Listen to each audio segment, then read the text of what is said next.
तो देखो बच्चों, हमारा जो वेक्टर चैप्टर है वो वेक्टर चैप्टर स्टार्ट अपन कर चुके हैं। इसका पार्ट फर्स्ट में अपलोड कर चुका हूँ, जहाँ पर वेरी इंपॉर्टेंट पॉइंट है जो हमने डिस्कस किए थे और उन्हीं पे बेस्ड कुछ क्वेश्चंस है, बहुत इंपॉर्टेंट बहुत अच्छे क्वेश्चंस हैं जो मैं आज यहाँ पर डिस्कस करने जा रहा हूँ। और इन्हीं क्वेश्चंस को टेलीग्राम चैनल में भी शेयर किए थे और इन्हीं का सॉल्यूशन मैं भी आपको प्रोवाइड कर रहा हूँ। क्वेश्चंस का जो लेवल बच्चों इनिशियली धीरे धीरे लेवल इसका राइज होगा और लास्ट में आते आते कुछ क्वेश्चन ऐसे होंगे जो जेईई मेंस में प्रीवियस ईयर पूछे गए होंगे और इवन एडवांस के क्वेश्चन हैं उनको भी अपन डिस्कस करेंगे आज के इसी लेक्चर में। तो लास्ट तक बने रहना, यकीन से कह रहा हूँ वेक्टर में बहुत कुछ सीखने वाले हो आप लोग। तो चलिए स्टार्ट करते हैं आज के इस लेक्चर के साथ और क्वेश्चन नंबर 1 के साथ। तो देखो, सबसे पहले यहाँ पर बताया जाता है कि हमारे पास में एक वेक्टर दे रखा है जिसके ये वैल्यूज़ यहाँ पर गिवन है, साथ में यहाँ पर सी है जो अननोन है और कहा जाता है कि ये एक यूनिट वेक्टर है। तो बताओ यहाँ पर सी की वैल्यू क्या होगी। तो जब कभी भी इस टाइप के क्वेश्चन आते हैं ना, तो हमको पता है कि जो यूनिट वेक्टर होता है वो उसका जो मैग्नीट्यूड होता है वो 1 होता है। तो आप क्या करोगे, इसका मैग्नीट्यूड निकालोगे और उसको इक्वल टू 1 करोगे। अब किसी का भी इस वेक्टर का मैग्नीट्यूड कैसे निकाल सकते हैं, तो बहुत ईजी है। आपको क्या करना है, यहाँ पर आई कैप का कोफिशिएंट यानी कि 0.5 का स्क्वायर करना है, प्लस यानी x square plus y square plus z square, ये फॉर्मूला अपन यूज़ करते हैं मैग्नीट्यूड फाइंड करने के लिए, सी स्क्वायर, और इसको इक्वल टू कर देना 1 और यहाँ से आप क्या कर लोगे, सी की वैल्यू फाइंड आउट कर लोगे। आगे आपको ये करना कर सकते हो, इसका आंसर 0.11 आएगा।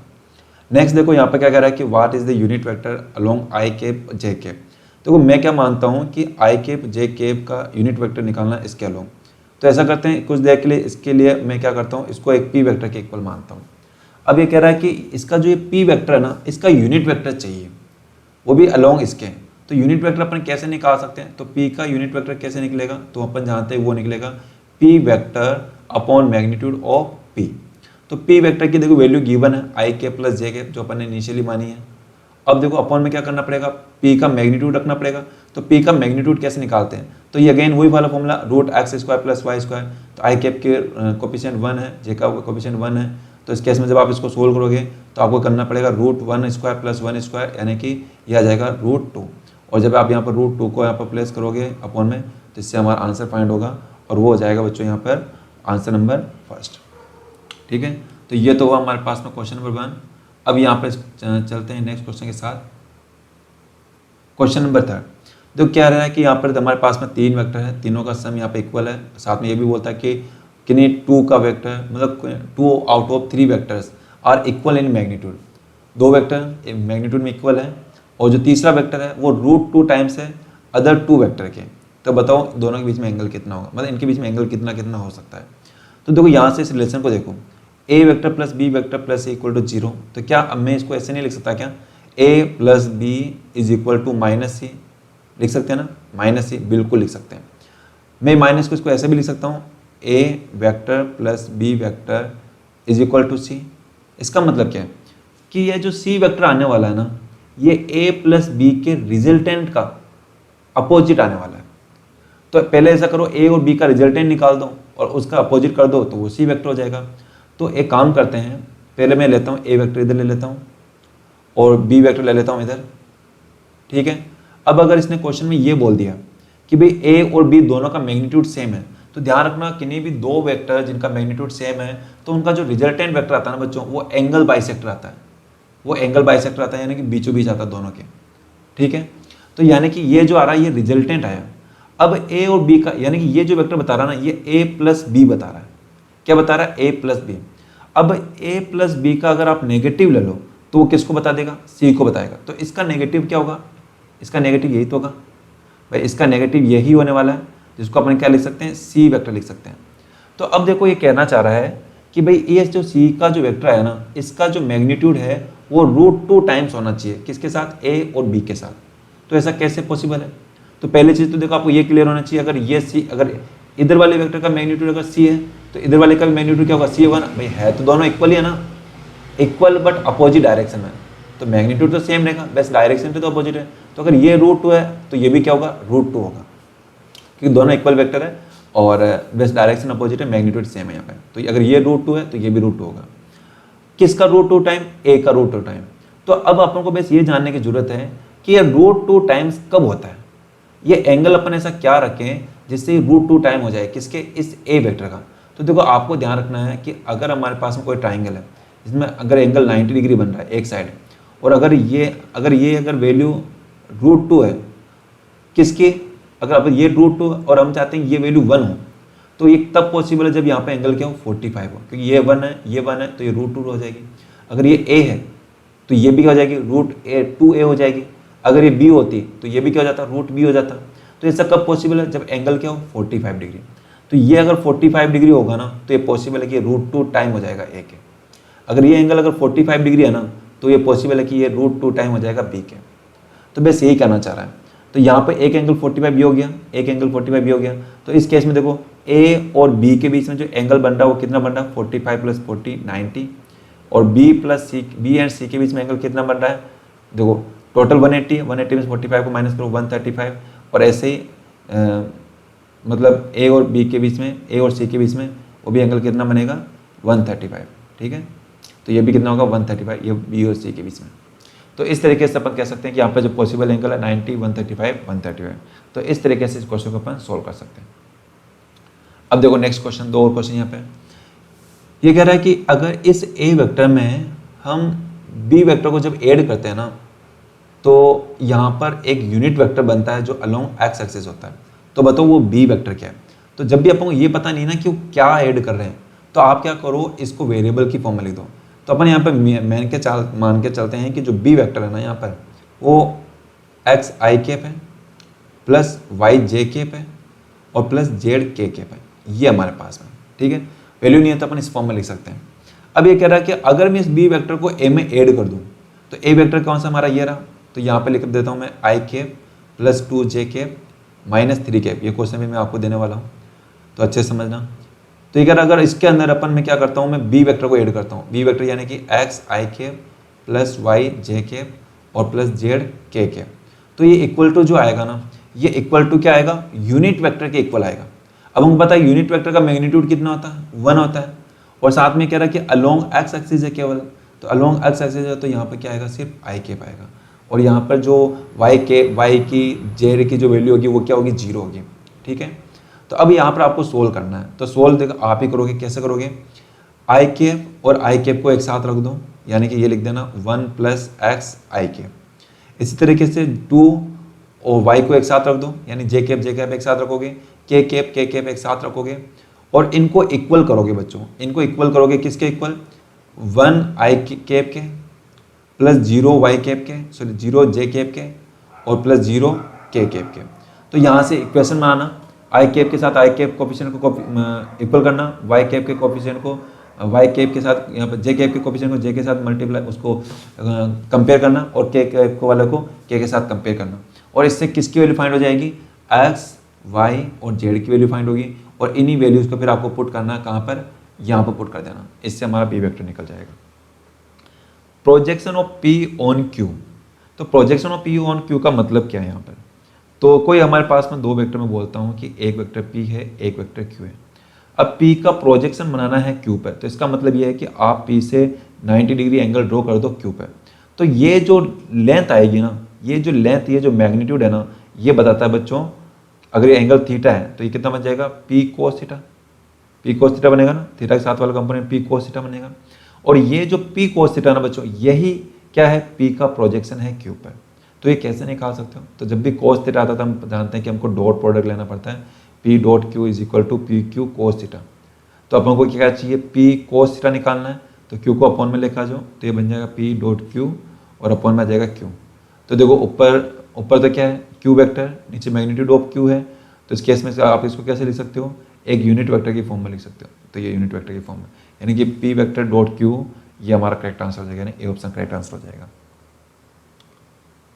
चलो नेक्स्ट क्वेश्चन बच्चों, यहाँ पर ये दे रखा है। अब यहाँ पे कह रखा है कि a प्लस बी प्लस इनका हमको सम निकालना है, साथ में ए का वेक्टर भी दे रखा है आपको। तो इसको कैसे करेंगे, देखो ए बी की जगह मैं क्या लिख सकता हूँ, कैसे ऐसे लिख सकता हूँ क्या, देखो ध्यान से देखो कि अगर मैं यहाँ पे कहता हूँ कि A O plus A B, sorry A O plus O B, क्या इक्वल होगा नहीं, क्या ये इक्वल ए बी नहीं लिखा जा सकता क्या, बिल्कुल लिखा जा सकता है। अगर मैं कहता हूँ कि A O plus O B, तो इक्वल क्या आ जाएगा, ये ए बी के इक्वल आ जाएगा। तो यानी कि जहाँ कहीं भी ए बी लिख रखा है उसकी जगह अपन क्या लिखेंगे, A O plus O B. Similarly देखो यहाँ पर बी ए सी की जगह, ए सी मतलब ये वाला सी, ए सी, ये ए सी, तो इस ए सी की जगह क्या लिखा जा सकता है, A O plus O C is equal to क्या आ जाएगा, ए सी। तो ए सी की जगह आप लिख सकते हो ए ओ प्लस ओ सी। इसी तरीके से क्या कर सकते हो, ए डी की जगह, तो ए डी क्या बनेगा, A O plus O D equal to क्या जाएगा, ए डी। तो यहाँ पर अपन लिखेंगे A O plus O D is equal to A D. तो ये ए डी की जगह लिख दिया। ऐसे ए की जगह लिखना पड़ेगा, तो ए की जगह लिखूंगा मैं ए ओ प्लस ओ ए।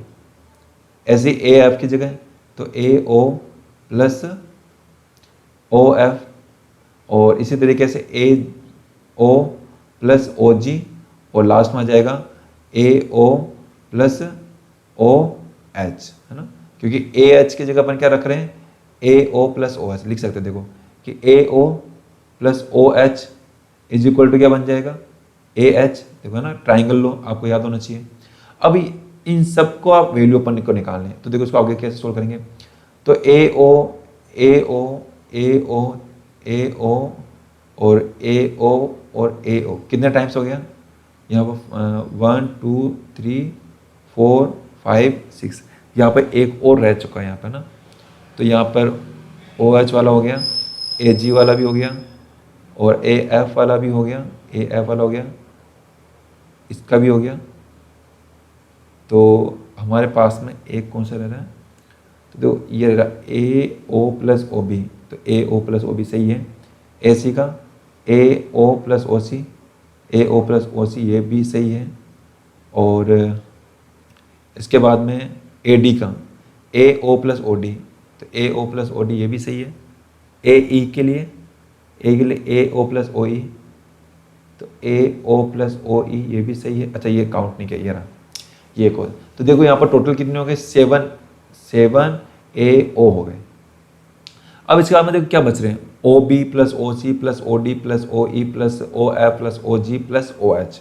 तो देखो ध्यान रखना हमेशा, देखो ओ बी है, ओ सी है, ओ डी है, ओ ई है, ओ एफ ये है, ओ जी है, ओ एच ये है, और ओ ए ये है। तो देखो जब भी आप लोगों को ध्यान रखना कि अब जितने भी वेक्टर अगर एक पॉइंट से स्टार्ट हो रहे हैं और सबके बीच में टोटल सम अगर 360 बन रहा है, तो उन सब का जो वेक्टर सम होता है ना वो 0 होता है। यानी आप क्या लिख सकते हो, O A plus O B plus O C plus O D plus O E plus O F plus O G plus O H plus O A तो ये इक्वल टू 0, ये इक्वल टू 0 लिखा जा सकता है। पॉलीगन लॉ के अंदर आपने सीखा होगा। अब देखो यहाँ पे क्या है, तो यहाँ पर अगर आप इस इक्वेशन को देखोगे ना, तो इस ओ ए को छोड़ करके बाकी सब कुछ आपको कहाँ मिल रहा है, इस इक्वेशन में मिल रहा है। यहाँ देखो ओ बी है, ओ सी है, सब कुछ मिल रहा है, बस ओ ए ही नहीं है यहाँ पर। तो एक काम करते हैं, यहाँ से इन सब के इक्वल अपन क्या लिख सकते हैं, माइनस ओ ए लिख सकते हैं ना। तो जहाँ कहीं भी ओ बी ओ सी ओ डी ओ ई है सब कुछ लिख रखा है, उन सब की जगह मैं यहाँ पर क्या लिख रहा हूँ बच्चों, इन सब की जगह मैं लिख रहा हूँ माइनस ओ ए। अब देखो 7 ए ओ तो पहले से, माइनस ओ ए को क्या अपन प्लस ए ओ लिख सकते हैं क्या, बिल्कुल लिख सकते हैं। क्यों, क्योंकि A B can be written as minus B A. यहाँ से ऐड कर लो 8 ए ओ। अब देखो ए ओ की वैल्यू आपको दे रखी है क्वेश्चन के अंदर, ये दे रखी है, तो ए ओ की जगह वैल्यू पुट करना, 8 से मल्टीप्लाई करना, तो आपका आंसर आ जाएगा डी आंसर आ जाएगा। ठीक है, तो इस तरीके से इस क्वेश्चन को किया जा सकता है। इसका हम देखो सेकंड लास्ट क्वेश्चन देखो, ये भी जेई 2019 में पूछा गया क्वेश्चन है। दो वेक्टर है ए एंड बी, दोनों इक्वल मैग्नीट्यूड है, तो यहाँ पर साथ में ये भी कह रहा है कि भी ए प्लस बी का जो मैग्नीट्यूड है वो n टाइम्स है magnitude of A minus B के। तो एंगल निकालना है ए और बी के बीच में। तो देखो ए प्लस बी का जो मैग्नीट्यूड है ना वो इक्वल है n times of A minus B के। सॉरी, तो a प्लस बी को आप इसका मैग्नीट्यूड कैसे निकाल सकते हो, A square plus B square plus 2ab cos theta. अब देखो आप क्या सोच रहे हैं यहाँ पे a कैसा है, क्योंकि देखो क्वेश्चन में मेंशन कर रखा है कि a का मैग्नीट्यूड b के इक्वल है, यानी a is equal to b है। तो जहाँ पे b लिख रखा है वहाँ पे देखो जहाँ कहीं भी b होगा उसकी जगह मैं a लिख सकता हूँ क्योंकि क्वेश्चन में मेंशन है। इसी तरीके से n इधर भी यही आएगा, ए स्क्वायर प्लस ए स्क्वायर माइनस आ जाएगा क्योंकि फॉर्मूला माइनस है, तो यहाँ पर आ जाएगा 2a cos थीटा। इसको सोल्व करना है बच्चों, तो यहाँ a square plus a square, ये a स्क्वायर, तो यहाँ से क्या करोगे 2a स्क्वायर कॉमन लोगे तो अंदर बचेगा 1 प्लस cos थीटा, और इधर बचेगा देखो n। अब देखो दोनों साइड, देखो रूट हटाना तो दोनों साइड अपन क्या करेंगे, स्क्वायर करेंगे। तो इधर स्क्वायर किया तो रूट कैंसिल आउट हो जाएगा, इसका स्क्वायर करना पड़ेगा, इसका स्क्वायर करोगे रूट कैंसिल, तो अंदर क्या बचेगा 2a स्क्वायर कॉमन ले लो, है ना, 2a स्क्वायर कॉमन लो तो अंदर बचेगा 1 माइनस cos थीटा। सॉरी। अब देखो यहाँ से क्या कर सकते हैं, 2a स्क्वायर का 2a स्क्वायर से कैंसिल हो जाएगा, ये अब करेंगे 1 plus cos theta is equal to, अंदर मल्टीप्लाई करो n square minus n square cos theta. अगर थीटा चाहिए तो cos वाले टर्म को एक साथ करो, तो 1 को उधर ट्रांसफर करो, cos स्क्वायर को इधर लिख लो, तो ये बन जाएगा n स्क्वायर cos थीटा और प्लस cos थीटा ऑलरेडी है इस साइड, तो राइट साइड में क्या बचेगा n स्क्वायर, ये प्लस माइनस उधर जाएगा -1 बन जाएगा।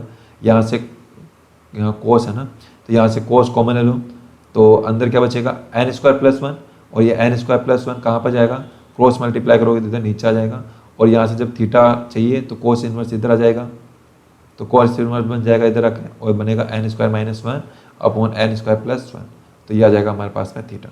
तो इस तरीके से आप थीटा निकाल सकते हो, तो इट मीन्स इसका जो करेक्ट आंसर होगा वो n square minus 1 upon n square plus 1, यह आंसर हो जाएगा बच्चों हमारा ऑप्शन नंबर ए हो जाएगा। अब देखो, अब देखते हैं अपन लास्ट क्वेश्चन है, जेईई एडवांस से पूछा गया क्वेश्चन है।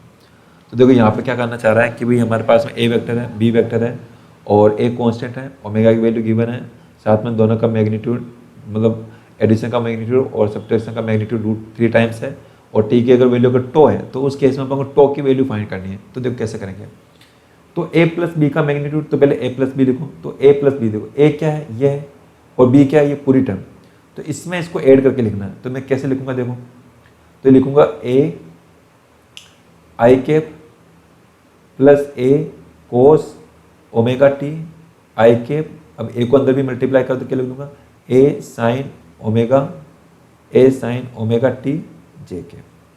इसका जो मैग्नीट्यूड है ना वो इक्वल है बच्चों किसके, ये इक्वल है इसके √3 a माइनस बी, यानी कि अगेन इसमें से इसको माइनस करना पड़ेगा, तो ये बनेगा a I cap minus a cos omega T I cap, बाहर माइनस है तो अंदर प्लस का माइनस बनेगा, और ये बन के आ जाएगा साइन, अच्छा सॉरी हाँ ये माइनस है तो अंदर वाला भी माइनस बन जाएगा, तो साइन ओमेगा टी हो जाएगा, और इसको लिख देंगे अपन जे के।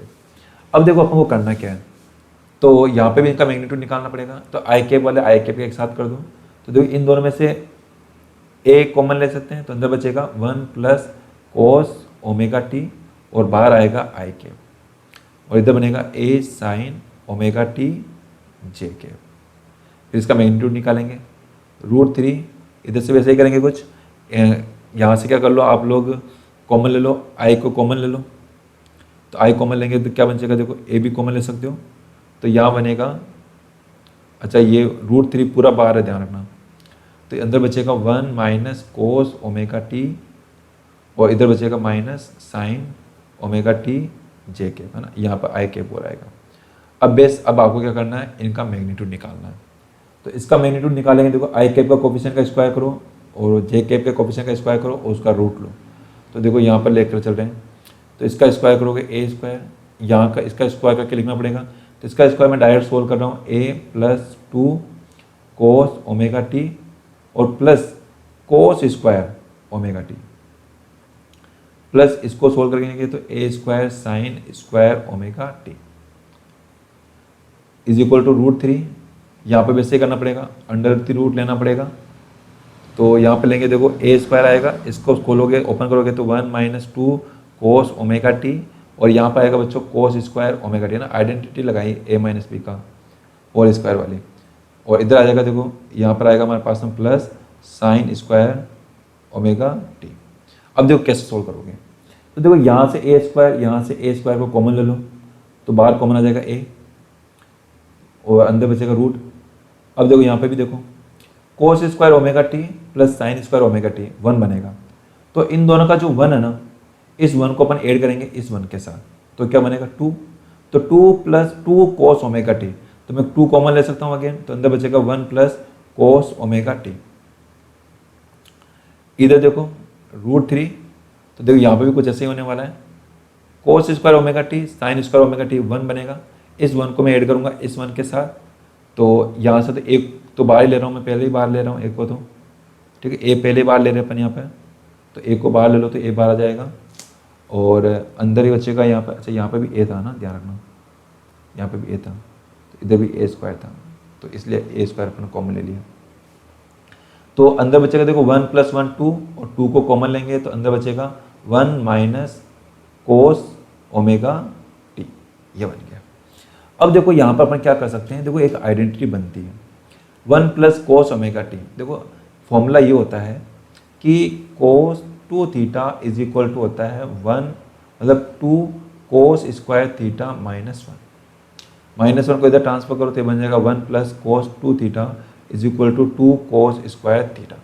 यानी देखो अगर यहाँ 2 थीटा है तो यहाँ थीटा बन जाएगा। तो देखो 1 प्लस कोस 2 थीटा की जगह अपन ये लिख सकते हैं। तो इसी तरीके से 1 प्लस कोस ओमेगा टी, तो इसकी जगह अपन क्या लिख सकते हैं, देखो 2 तो फॉर्मूले का ये वाला। अब देखो यहाँ से क्या लिख सकते हैं 2 कोस स्क्वायर, तो 2 कोस स्क्वायर। अब यहाँ पर ओमेगा टी है सिर्फ, अगर 2 ओमेगा टी होता तो ओमेगा टी लिखते सिर्फ, फिर यहाँ पर और सिर्फ ओमेगा टी है तो हमको क्या लिखना पड़ेगा omega T by 2, omega T by 2। ऐसा क्यों, देखो अगर 2 थीटा है तो यहाँ थीटा है, अगर थीटा होता तो थीटा बाई 2 लिखना पड़ता, तो ऐसे यहाँ पे लिखा ओमेगा टी है तो यहाँ ओमेगा टी बाई 2, और साथ में 2 और मल्टीप्लाई में आएगा, क्योंकि 2 कहाँ पर, ये वाला 2 और है मल्टीप्लाई में, तो यानी कि ना 2 इंटू 2 है, ध्यान रखना। तो अब इधर क्या बचेगा, इधर भी ऐसा ही कुछ होगा √3 ए, अंदर देखो 2 है ही है। अब 1 माइनस कोस ओमेगा टी, देखो तो ये क्या लिखते हैं, तो देखो एक और फॉर्मूला होता है कोस 2 थीटा इज इक्वल टू होता है 1 माइनस साइन स्क्वायर थीटा। तो यहाँ से देखो 1 कोस 2 थीटा उधर करो, साइन स्क्वायर को इधर ट्रांसफर करो, तो ये बनेगा sine square theta is equal to, है ना, यहाँ 2 और आएगा, 2 sine square theta is equal to cos square को उधर भेजो तो 1 माइनस कोस 2 थीटा। तो जहाँ कहीं भी 1 माइनस कोस 2 थीटा उसकी जगह आप 2 साइन स्क्वायर थीटा लिख सकते हो। तो यहाँ पर भी देखो वैसे ही है 1 माइनस कोस ओमेगा टी। वैसे यहाँ पर 2 नहीं है, अब 2 नहीं है तो कोई बात नहीं, अपन क्या करेंगे, अगर यहाँ 2 थीटा है तो यहाँ पर थीटा लिखा, अगर यहाँ पर सिर्फ थीटा होता तो हम यहाँ पर थीटा बाई 2 लिखते हैं। तो इसी तरीके से यहाँ पर सिर्फ ओमेगा टी है तो हम क्या करेंगे ओमेगा टी बाई 2 लिखेंगे। तो यहाँ पर आ जाएगा 2, ये वाला 2, इसके बाद में साइन स्क्वायर थीटा बाई 2। तो अब देखो यहाँ पर सोल्व हो जाएगा, तो ऐसे तो एक को काट दो, तो इधर बचेगा देखो 2 इंटू 2 कॉमन मिले लो 2, अंदर भी बचेगा कोस स्क्वायर, स्क्वायर से रूट कैंसिल आउट हो जाएगा, तो क्या बचेगा कोस ओमेगा टी बाई 2, √3 2 बार आ जाएगा, और साइन ओमेगा टी बाई 2, यहाँ ओमेगा टी आएगा। अब देखो यहाँ से क्या कर सकते हो, 2 को 2 से कैंसिल आउट कर दो, तो आगे देखो ये क्या बन के आएगा, एक मिनट, तो आगे क्या बन के आ जाएगा देखो कि 1/√3 is equal to sine omega t upon 2, upon में ये कोस आ जाएगा इधर, तो कोस ओमेगा टी अपॉन 2, तो ये क्या बन जाएगा टेन थीटा, तो टेन ओमेगा टी बाई 2। तो अब देखो ये टेन कि किस एंगल के लिए 1/√3 होता है, तो हमको पता है कि अगर अपन यहाँ पर अगर ओमेगा टी बाई 2 की जगह अगर पाई बाई 6 रखें, यानी अगर टेन 30 रखें तो 30 से क्या आ जाएगा 1/√3 आ जाएगा। तो यहाँ से अपन क्या कर सकते हैं omega t upon 2 is equal to क्या कर सकते हैं π/6 कर सकते हैं।